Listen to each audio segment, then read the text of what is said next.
आज का टॉपिक हमारा कौन? सेमीकंडक्टर। आज का टॉपिक, इससे पहले हमने लॉजिक गेट सॉल्व किया है। तो लॉजिक गेट में जो रहा है हमारा, लॉजिक गेट के हमने क्वेश्चंस, कंसेप्ट सीखे। उसके बाद में मैंने 2-4 क्वेश्चन भी करवाए।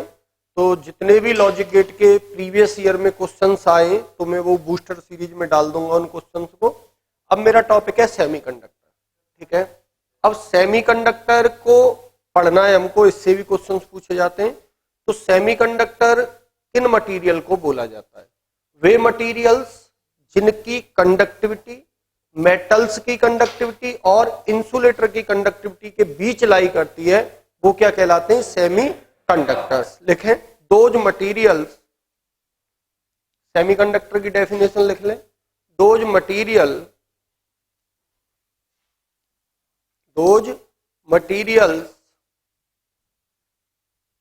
are called semiconductor. Those materials are called semiconductor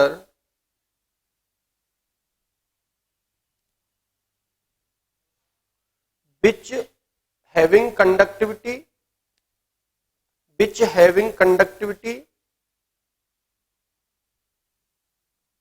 between metals conductivity and insulators conductivity. Metals conductivity and insulators conductivity, ठीक है। Metals conductivity and insulators conductivity. अब इसमें बेटा सबसे पहले थोड़ा सा टर्मिनोलॉजी है जिसको हमें समझना है। कुछ टर्म है, वो हमारी समझ में आने चाहिए। PTC, positive temperature coefficient, positive temperature coefficient,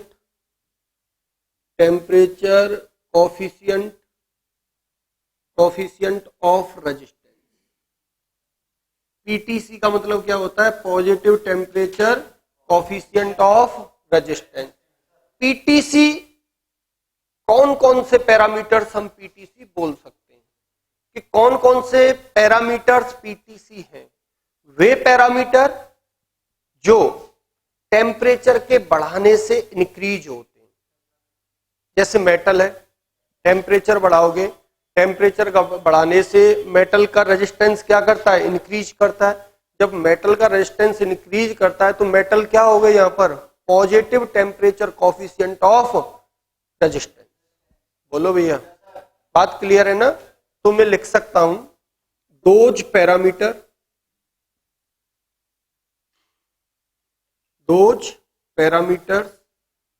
which are increases with increasing of temperature, बात क्लियर है ना बेटा? तो सेम एनटीसी की डेफिनेशन क्या हो जाएगी? एनटीसी नेगेटिव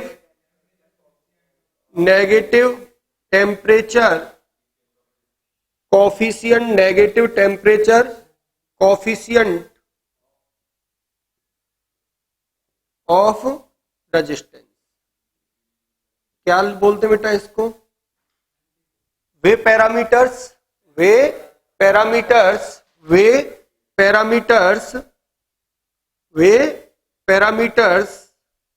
जो डिक्रीज करते हैं, क्या करते हैं? Decrease with increase of temperature. बात क्लियर है ना बेटा? वे पैरामीटर्स जो डिक्रीज करते हैं विद इंक्रीज ऑफ टेम्परेचर क्या कहलाते हैं? एनटीसी कहलाते हैं, negative temperature coefficient of resistance. Note करो।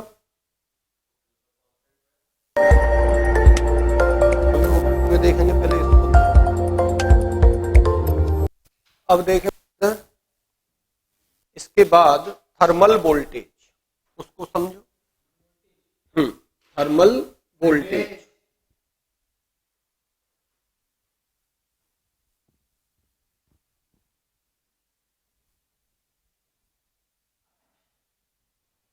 थर्मल वोल्टेज क्या होता है? थर्मल वोल्टेज वो समझो बेटा। Thermal voltage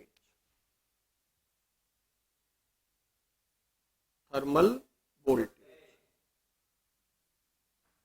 VT। ठीक है, तो बेटा यहां पर थर्मल वोल्टेज के बारे में बहुत ज्यादा नहीं पढ़ना है, ना ही थर्मल वोल्टेज पे कोई तुमको न्यूमेरिकल पूछा जाएगा।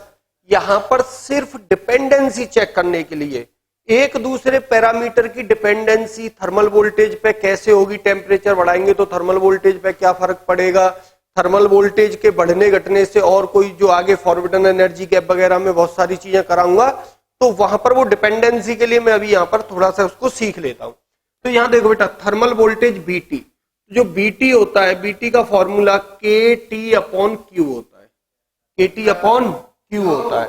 ठीक है, K बोल्ट्जमैन कांस्टेंट होता है, लेकिन मुझे इस फॉर्मूले से भी ज्यादा मतलब नहीं है। मुझे जो मतलब है वो है BT equals to temperature upon 11,600 volt, इससे मतलब। ठीक है, अगर मैं यहां देखूं at T equals to 0 kelvin, BT क्या हो जाएगा बेटा 0 T। अगर मैं यहां एट रूम टेम्परेचर की बात करूं, at room temperature T equals to 25, बोलो भैया 25 या 27 के आसपास देखूं इसको, तो बेटा BT मेरा सॉल्व करके कितना आएगा, approximate 26 milli volt, approximate 26 milli volt. बोलो भैया 0.0256 वोल्ट के आसपास आएगा, उसको हमने कितना मान लिया है, अप्रोक्सीमेट 26 मिली वोल्ट मान लिया। अब बेटा ये देखो, टेम्परेचर यहां से यहां तक टेम्परेचर को मैंने क्या किया है, इंक्रीज या डिक्रीज, इंक्रीज।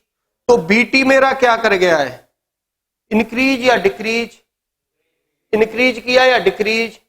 तो BT NTC या PTC, BT PTC या NTC PTC, BT क्या बेटा, BT क्या है मेरा PTC समझ रहे हो ना, कि जो पैरामीटर टेम्परेचर के बढ़ाने से अपने आप को बढ़ा लेते हैं वो क्या कहलाते हैं, PTC। तो BT देखो T इक्वल्स टू 0 पर BT 0 था, इस फॉर्मूले से T equals to at room temperature 25-27 degree centigrade पर BT की वैल्यू कितनी है, अप्रोक्सीमेट 26 मिली वोल्ट। बोलो भैया, तो भैया जैसे जैसे टेम्परेचर बढ़ाया वैसे वैसे BT इंक्रीज कर गया है, और BT इंक्रीज कर गया तो हम BT को NTC बोलेंगे या PTC बोलेंगे, PTC बोलेंगे। क्या बोलेंगे, नोट कर लो, फिर नेक्स्ट देखते हैं, नोट करो।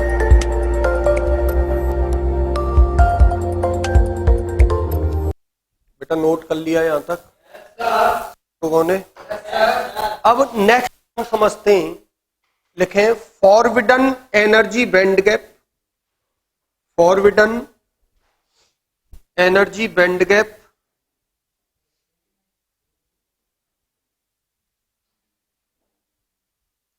फॉरवर्डन एनर्जी बैंड गैप और energy band gap, forbidden energy band gap और एनर्जी बैंड। इधर देखें बेटा,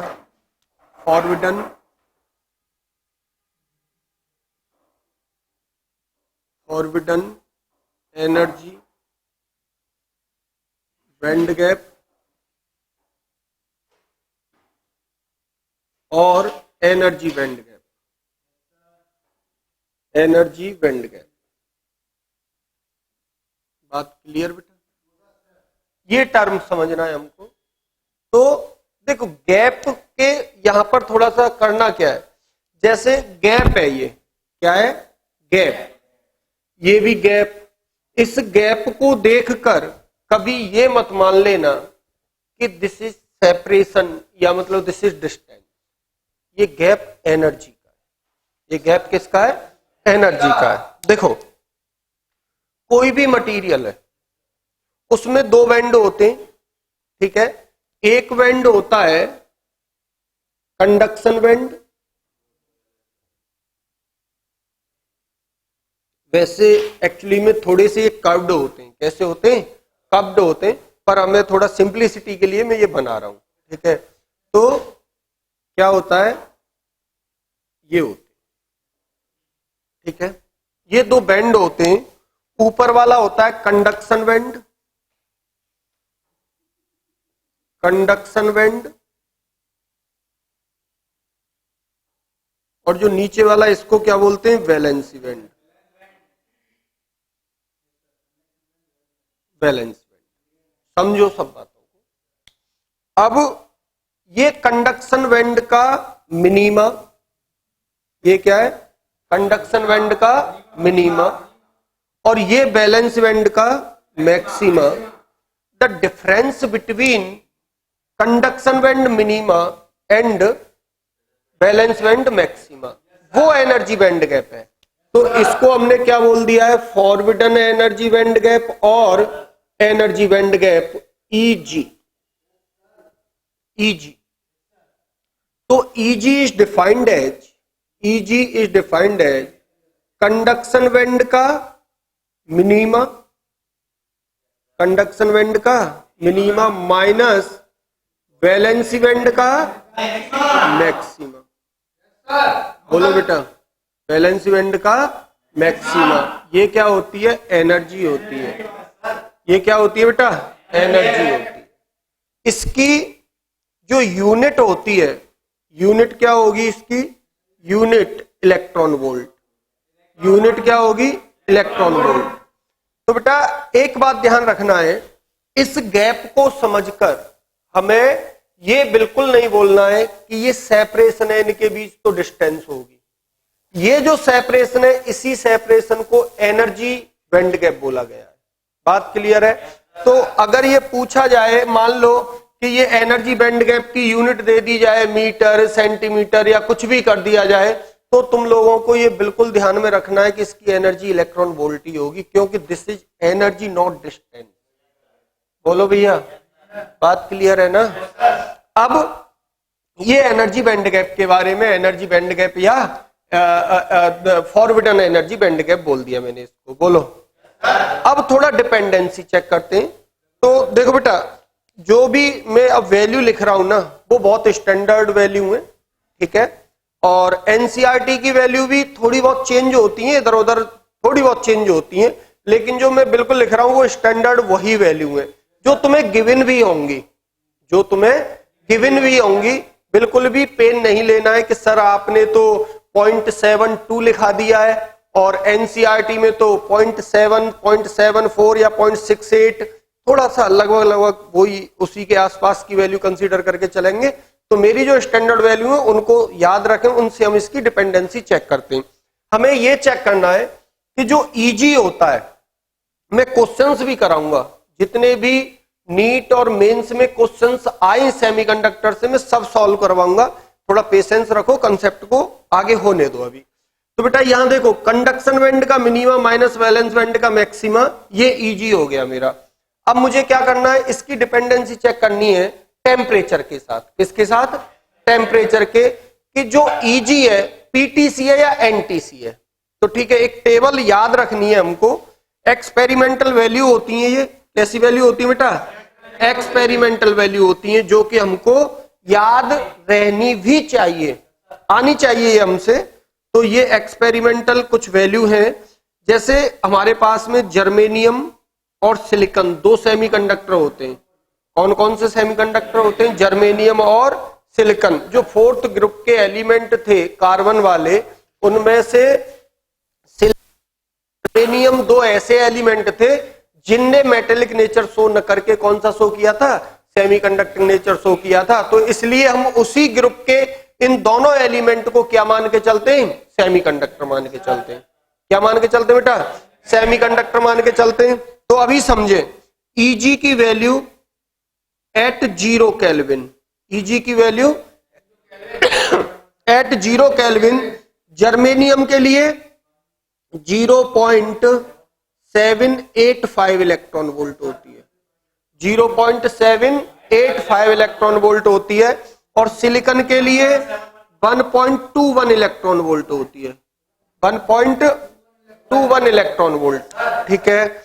अब बेटा easy eight 300 kelvin, easy eight 300 kelvin 0.72 electron volt होती है।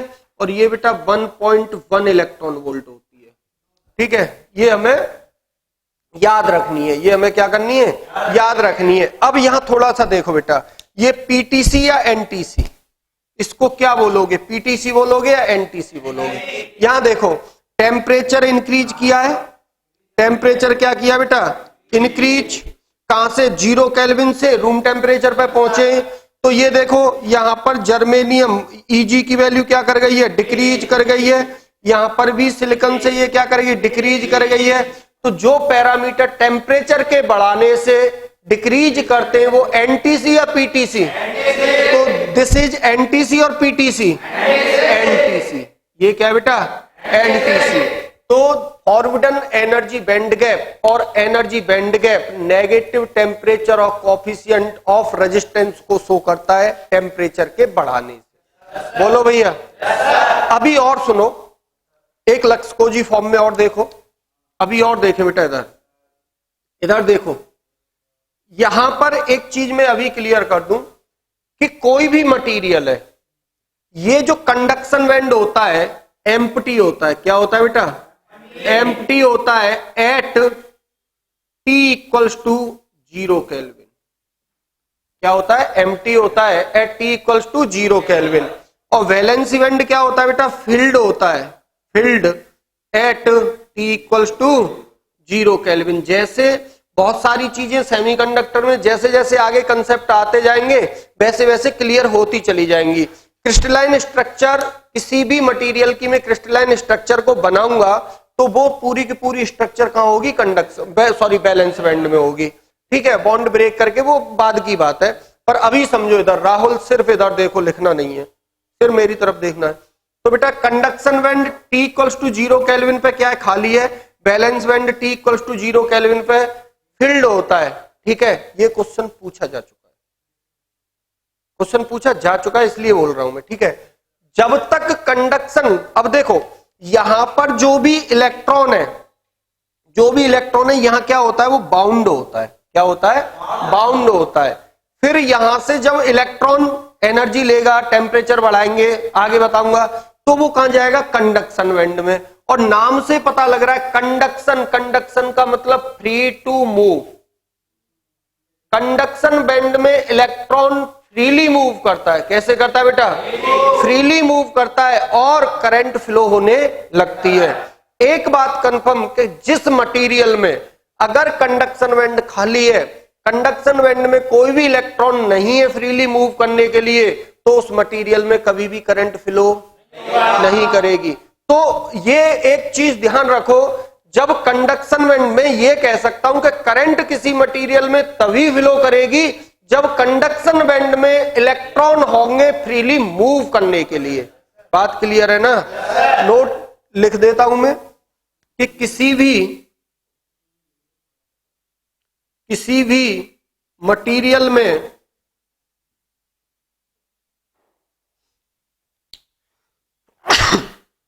किसी भी मटेरियल में करंट तभी फ्लो करेगी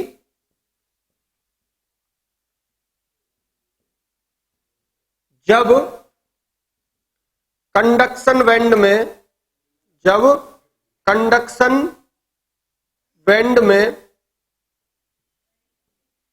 फ्री इलेक्ट्रॉन्स मूव करेंगे। बोलो भैया, मूव करेंगे तभी करंट फ्लो करेगी, अदरवाइज कोई करंट फ्लो। बोलो भैया, बात क्लियर है? नोट करो एनर्जी बैंड गैप और forbidden energy band gap, note कर लो इसको। कर लिया बेटा? अब देखें क्वेश्चन मेरा।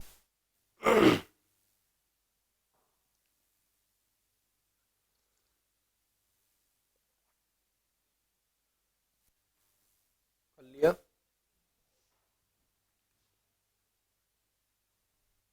जल्दी नोट करो।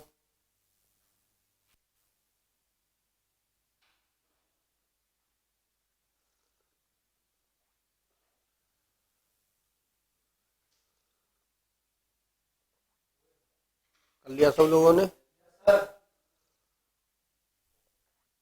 देखें इधर, अब बेटा यहां एक क्वेश्चन बनता है, ठीक है, कि on the basis of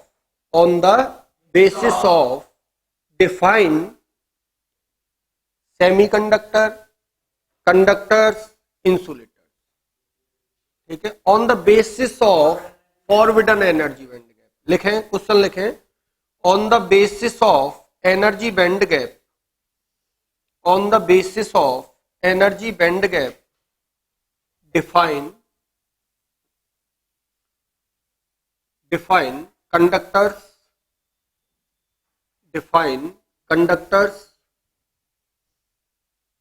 comma semiconductors,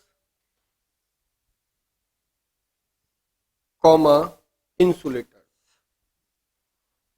on the basis of forbidden energy band gap define conductors, semiconductors and insulators, ठीक है, on the basis of forbidden energy band gap define conductor, semiconductors and insulator, ठीक है बेटा, समझो इधर देखो, है ना, क्वेश्चन लिखने की जरूरत तो है नहीं, सबने लिख लिया। तो देखो, सबसे पहले हम लिखते हैं बेटा कंडक्टर्स को, कंडक्टर्स, और कंडक्टर को हम मेटल भी बोल देते हैं, मेटल, ठीक है। मेटल, एक बात बताओ, तुम लोगों को बचपन से ये बात पता है ना कि metal is a good conductor of electricity, पता या नहीं पता है कि इसमें इलेक्ट्रिसिटी बहुत अच्छे ढंग से फ्लो करती है, पता या नहीं पता बेटा? कारण क्या है उसका?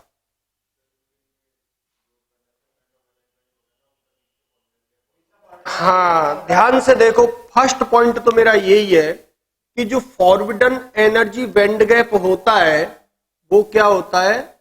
0 इलेक्ट्रॉन वोल्ट के बराबर। क्या होता है? 0 इलेक्ट्रॉन वोल्ट। समझो, एक एक बात समझ में आएगी बेटा। तो at T equals to 0 kelvin की बात कर रहा हूं। At T equals to 0 kelvin forbidden energy band gap 0 electron volt. इसका मतलब ये हुआ कंडक्शन बैंड,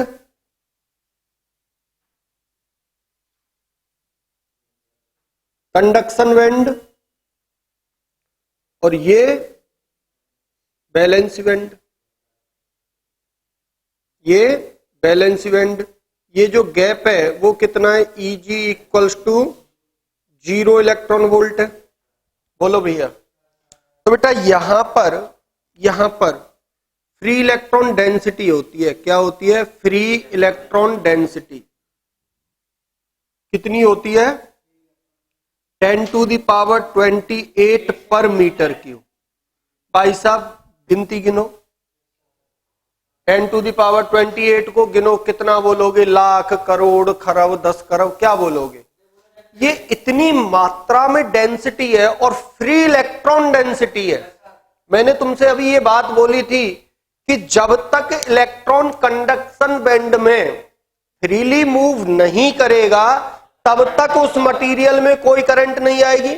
लेकिन यहां तो पहले से 10⁻28 इतने डेंसिटी के इलेक्ट्रॉन फ्रीली मूव कर रहे हैं। बोलो भैया। यही कारण है कि हमने इसको क्या बोला था? क्या बोला था? Good conductor of electricity. बोलो भैया। अब क्या होगा?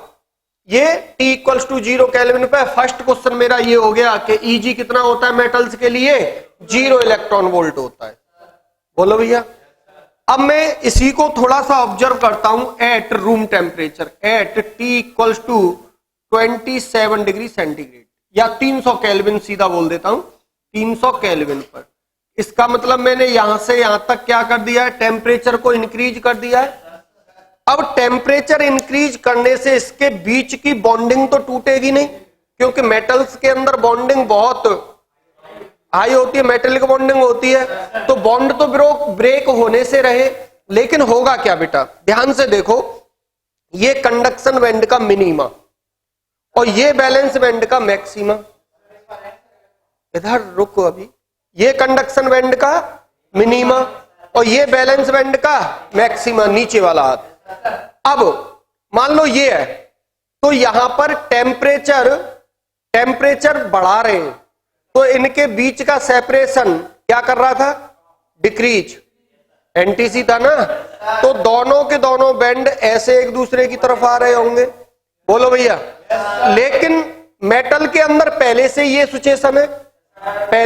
सिचुएशन है, लेकिन दोनों एक दूसरे की तरफ ऐसे बढ़ते हैं, तभी तो एनर्जी बैंड गैप मतलब डिक्रीज करता है। अब पहले से T = 0 पर ये सिचुएशन है, जैसे ही टेम्परेचर बढ़ाओगे तो कंडक्शन बैंड बैलेंस बैंड में पहुंच गया, और बैलेंस बैंड कहां गया, कंडक्शन बैंड में, तो यहां पर ओवरलैपिंग क्या करती है, ओवरलैपिंग आ जाती है। तो जैसे ही मैंने टेम्परेचर को इंक्रीज किया, क्या किया, टेम्परेचर को इंक्रीज, तो बेटा ध्यान से देखो इधर, टेम्परेचर इंक्रीज करने पर यहां पर ये कंडक्शन बैंड है,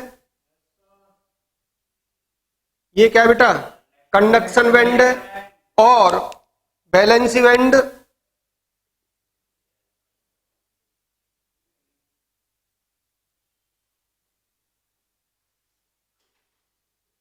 ये क्या आ गई बेटा, बैलेंसी बैंड है, बोलो ये क्या है, बैलेंसी बैंड है, ब्लू कलर वाली। तो जैसे ही मेटल के अंदर टेम्परेचर इंक्रीज करेंगे तो क्या होगा, ओवरलैपिंग अकर कर जाएगी, क्या करेगी बेटा, ओवरलैपिंग अकर। कोई परेशानी यहां तक, सब बोलो। तो मेरे कितने क्वेश्चन है, पहला क्वेश्चन कि मेटेलिक बॉन्डिंग के बीच का जो एनर्जी बैंड गैप होता है वो कितना होता है, 0 इलेक्ट्रॉन वोल्ट। कितना होता है बेटा, free electron density at T = 0 पर बात करूं या T = 300 केल्विन पे बात करूं, तो 10⁻28 पर मीटर की होती है। क्या होती है बेटा, मीटर की होती है। ये डेंसिटी पर कोई फर्क नहीं पड़ेगा, क्योंकि ये तो वैसे ही बहुत है ना, तो ये ऑलमोस्ट इंडिपेंडेंट ऑफ टेम्परेचर होती है, ऑलमोस्ट इंडिपेंडेंट ऑफ टेम्परेचर होती है। अगर मैं एक बात करूं चार्ज कैरियर्स की, किसकी, चार्ज कैरियर, आगे ऐसा भी मटेरियल आएगा कि जिसमें 2 चार्ज कैरियर आएंगे, एक इलेक्ट्रॉन एक होल, लेकिन अभी यहां तो हमने होल की बात की नहीं है।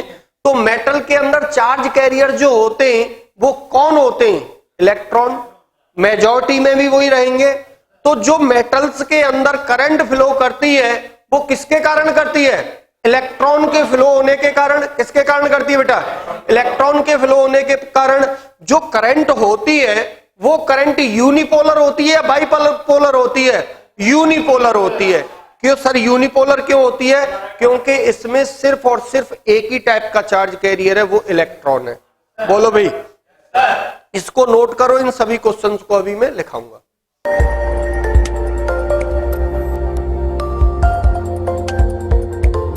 नोट कर लिया, बोलो बेटा, नोट हो। अब इससे रिलेटेड जितने भी क्वेश्चंस पॉसिबल है उन क्वेश्चंस को लिखो। फर्स्ट क्वेश्चन लिखें, first point energy band gap for metals, energy band gap, first point लिखें बेटा, energy band gap for metals और conductors is 0 electron. Energy band gap for metals, energy band gap for metals और conductors is 0 electron volt, is 0 electron volt. Next point लिखें, free electron density, free electron density is 10⁻28 per meter cube, is 10⁻28 per meter, 10⁻28 per meter cube, and it is almost independent of temperature, and it is almost independent of temperature, next point लिखें बेटा, next point, if temperature increases, if temperature increases, overlapping occur due to decreasing of forbidden energy band gap. Overlapping occur due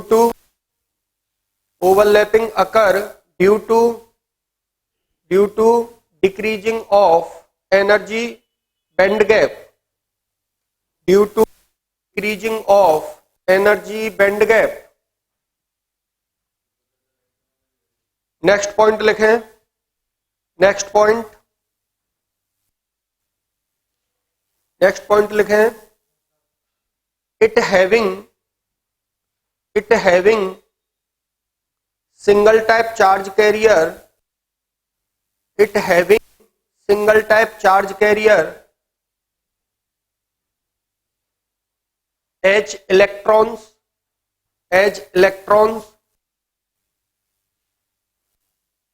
so in this material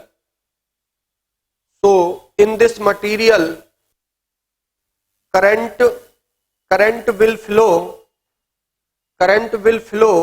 due to electrons,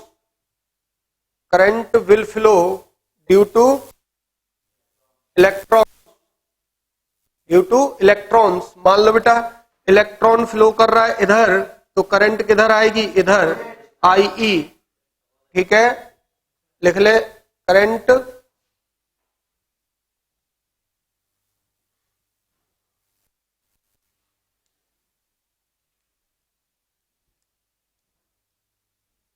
next point लिखें, next point, it is unipolar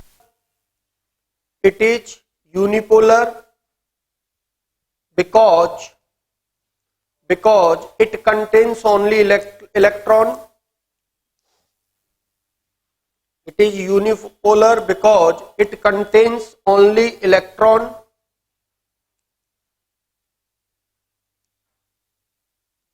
Next,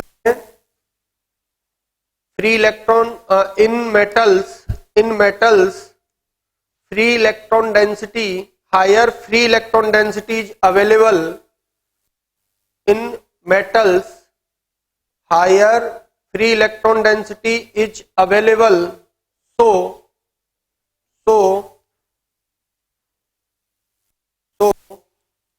metals are good conductor of electricity, metals are good conductor of electricity.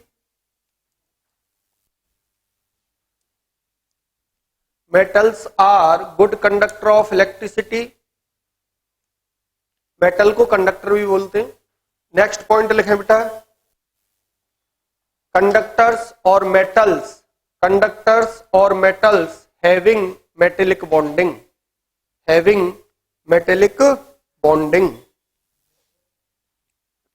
Conductors और metals having metallic bonding. अब देखें बेटा इधर semiconductor, second semiconductor,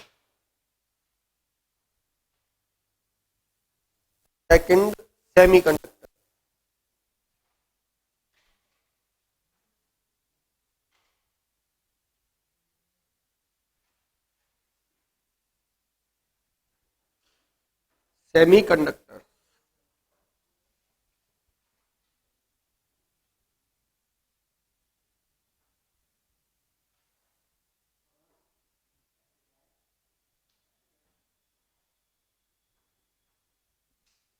इधर देखो semiconductors, second semiconductor, semiconductor.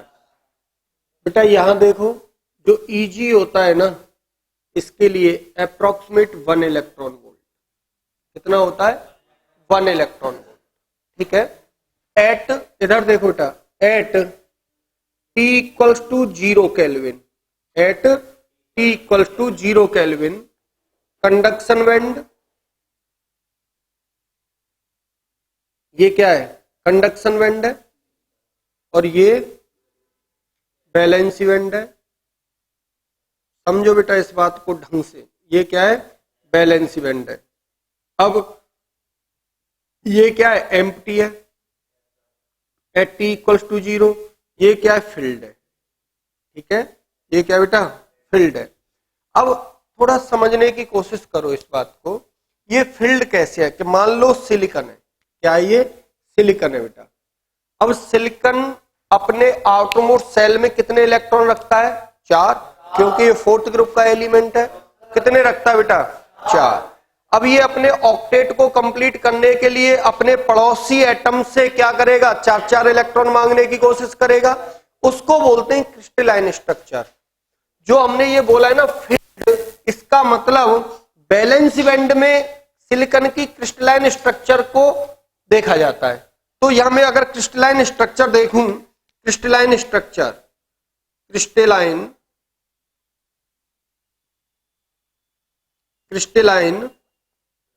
Structure, crystalline structure वो समझो बेटा। क्रिस्टलाइन स्ट्रक्चर होती क्या है, यहां बना दूं, है ना। क्रिस्टलाइन स्ट्रक्चर इधर देखो बेटा, T इक्वल्स टू 0 केल्विन पर क्रिस्टलाइन स्ट्रक्चर, क्रिस्टलाइन स्ट्रक्चर ये समझो बेटा। सिलिकॉन है, ठीक है, सिलिकॉन, सिलिकॉन के आउटरमोस्ट सेल में कितने इलेक्ट्रॉन होते हैं बेटा, 4। एक और सिलिकॉन है इधर, एक और सिलिकॉन है इधर,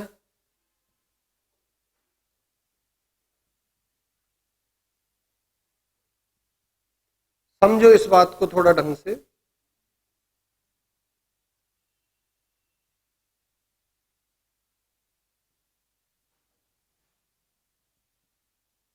ठीक है, ये भी 4 इलेक्ट्रॉन होंगे यहां पर, ये भी 4 इलेक्ट्रॉन होंगे।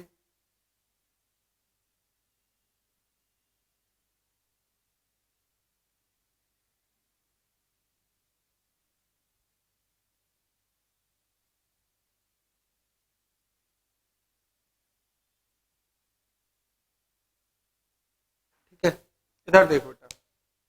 तो मान लो ये सिलिकॉन एटम है, ये क्या करेगा, अपना ऑक्टेट कंप्लीट करना चाहेगा, तो क्या करेगा, पड़ोसी यहां से एक ले लेगा, ये ऑक्टेट कंप्लीट कर लिया, ये बॉन्डिंग बनाता रहेगा, यहां से ये अपना ऑक्टेट, यहां से ये अपना ऑक्टेट, यहां से ये अपना ऑक्टेट कंप्लीट कर लिया, तो ये स्टेबल हो गया। ये क्या हो गया, स्टेबल हो गया। अब ये क्या करेगा, इसकी करनी है तो कहां से लेगा, यहां से लेगा, और एक यहां से लेगा, एक यहां से है, और एक कोई इधर एटम लगा होगा वहां से कर लेगा, तो ये भी स्टेबल हो गया। बोलो भैया, मान लो इसकी कहां से, यहां से है एक, तो एक इससे कर ली, एक कोई इधर एटम होगा उससे कंप्लीट कर लेगा, एक यहां से कंप्लीट कर लेगा। बोलो भैया, ऐसे ही सेम एक इसकी यहां से कर ली इसने अपनी शेयरिंग, एक ये। बोलो यार, बात क्लियर है ना। ये इस तरीके से crystalline structure at T equals to 0 kelvin पर कहां होती है बेटा, ये पाई जाती है वैलेंस बैंड के अंदर। तब हम बोलते हैं कि at T equals to 0 kelvin valence band filled and conduction band is empty. बोलो, बात क्लियर है। ये पूरी कहानी चलेगी यहां पर। अब क्या होगा, T इक्वल्स टू 300 केल्विन पर, T equals to at T equals to 300 kelvin पर, at T equals to 300 kelvin पर क्या होगा बेटा, ये कंडक्शन बैंड है। पहले इसको नोट करो, फिर 300 केल्विन पे दोबारा बनाऊंगा। नोट करो बेटा, ये नोट कर लिया। अब at T equals to 300 kelvin, यहां देखो बेटा, at T equals to 300 kelvin, दोनों ही डायग्राम बनाने तुमको। At T equals to 300 kelvin पर होगा क्या बेटा, अब ये एम्प्टी नहीं रहेगा। क्यों नहीं रहेगा, देखो इधर, इधर देखो बेटा, इधर देखो, ये कंडक्शन बैंड था। अब यहां पर बैलेंस, ये कौन सा था, वैलेंसी बैंड था। अब ये पूरी की पूरी क्रिस्टलाइन स्ट्रक्चर कहां पर है, यहां। तो देखो यहां से जैसे ही at T equals to 300 kelvin, at T equals to 300 kelvin, जैसे ये टेम्परेचर आएगा, कोवलेंट बॉन्डिंग होती है इनमें, क्या होती है, तो बॉन्ड क्या होगा, ब्रेक होगा, बॉन्ड ब्रेक होगा यहां से। जैसे ये बॉन्ड ब्रेक होगा तो ये इलेक्ट्रॉन यहां से फ्रीली मूव करेगा, मतलब फ्री हो जाएगा, जाकर क्या हो जाएगा बेटा, ये फ्री हो जाएगा। तो यहां पर इलेक्ट्रॉन ये कहां जाता है, कंडक्शन बैंड में, जंप करके कहां जाएगा, कंडक्शन बैंड में। और यहां पर जो एक वैकेंसी आई है, डेफिशिएंसी ऑफ इलेक्ट्रॉन है, वो क्या बन जाएगी, होल बन जाएगी। तो मैं क्या कह सकता हूं यहां से कि यहां से जो इलेक्ट्रॉन था वो जंप करके कहां गया, कंडक्शन बैंड में, और यहां क्या बन गया, होल। तो ऐसे ही और बॉन्ड ब्रेक करो, ये बॉन्ड ब्रेक हुआ तो ये इलेक्ट्रॉन फिर यहां जाके फ्री हो गया और यहां पर एक होल बन गया। तो और क्या हुआ, ये होल बना, यहां जाके फिर ये इलेक्ट्रॉन बन गया। बोलो बेटा, ऐसे ही infinite number of covalent bonds are break और electron hole pairs are generated. तो सेमीकंडक्टर में जो चार्ज कैरियर आ गए वो कितने टाइप के आ गए, एक इलेक्ट्रॉन और एक होल। तो सेमीकंडक्टर यूनिपोलर और बाइपोलर, बाइपोलर। सर बाइपोलर क्यों, ये क्योंकि इसमें दो टाइप के चार्ज कैरियर होते हैं, कौन कौन से, एक होल होता है और एक इलेक्ट्रॉन होता है। अब कंडक्शन बैंड में जैसे ही इलेक्ट्रॉन पहुंच गया तो क्या सेमीकंडक्टर में करंट फ्लो करने लगेगी, बोलो भैया। सेमीकंडक्टर में करंट फ्लो जो करेगी वो किस किस के कारण, एक इलेक्ट्रॉन के कारण और एक होल के कारण। किसके कारण, होल के कारण। नोट करो इसको। तो यहां पर एट टी इक्वल टू 300 पर ये बनाना है, एक दो बॉन्ड ब्रेक करके ये डायग्राम बनाओ, ठीक है। जो प्रोसेस यहां पर दिख रही है हमको, फिर मैं कुछ इससे रिलेटेड क्वेश्चंस लिखा देता हूं, नोट कर लो इसको। कर लिया बेटा। एट टी इक्वल्स टू, ध्यान से सुनो बेटा, at T equals to 0 kelvin पर कंडक्शन बैंड कैसा था, एम्प्टी। कैसा था, एम्प्टी था। और जब वो एम्प्टी था तो इसका मतलब उसमें कोई भी फ्री इलेक्ट्रॉन नहीं था, कोई करंट फ्लो नहीं कर रही थी। तो हम क्या कह सकते हैं कि at T equals to 0 kelvin पर behaviour of semiconductor as a insulator, क्योंकि इंसुलेटर में कोई करंट फ्लो नहीं करती है। फर्स्ट पॉइंट लिखो, फर्स्ट पॉइंट जल्दी जल्दी लिखे बेटा। First point, at T equals to 0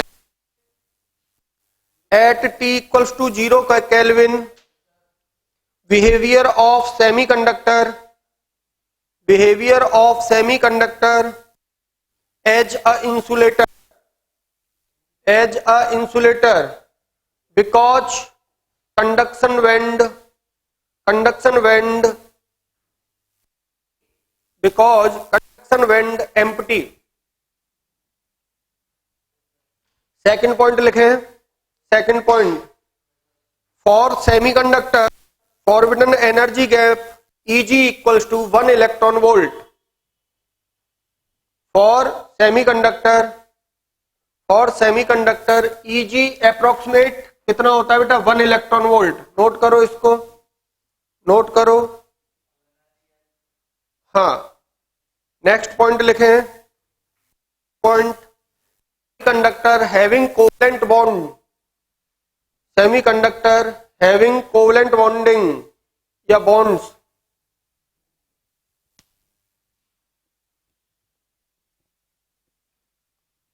लिखे at T equals to 300 kelvin, at, next point लिखो, at T equals to 300 kelvin, at T equals to 300 kelvin, large number of covalent bonds, large number of covalent bonds, large number of covalent bonds are break and electron hole pairs are generated, and electron hole pair मतलब HOLE, hole, and electron hole pairs are generated, electron hole pairs are generated. Next point लिखे semiconductors. Next point semiconductors contain two type of charge carrier. Semiconductors contain two type of charge carriers. First electron negatively charged,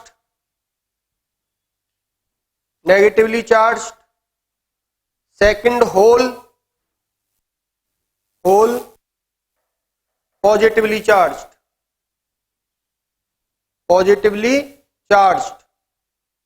ठीक है बेटा। Next लिखें, next point लिखें, it is bipolar.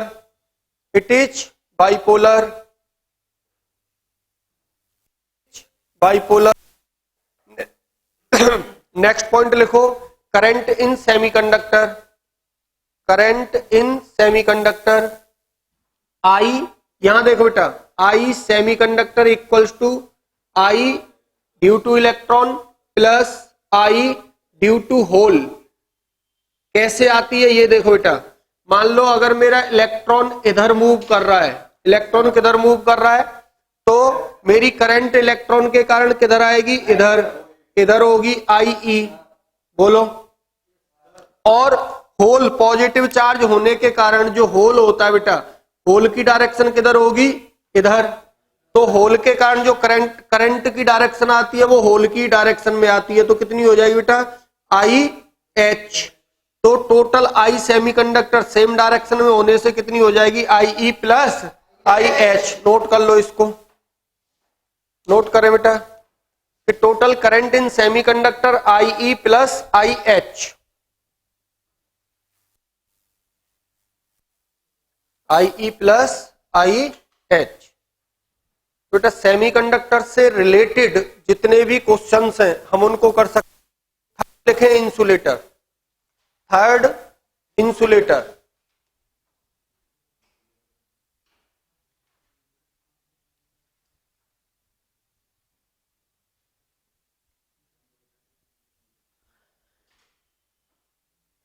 Third insulator,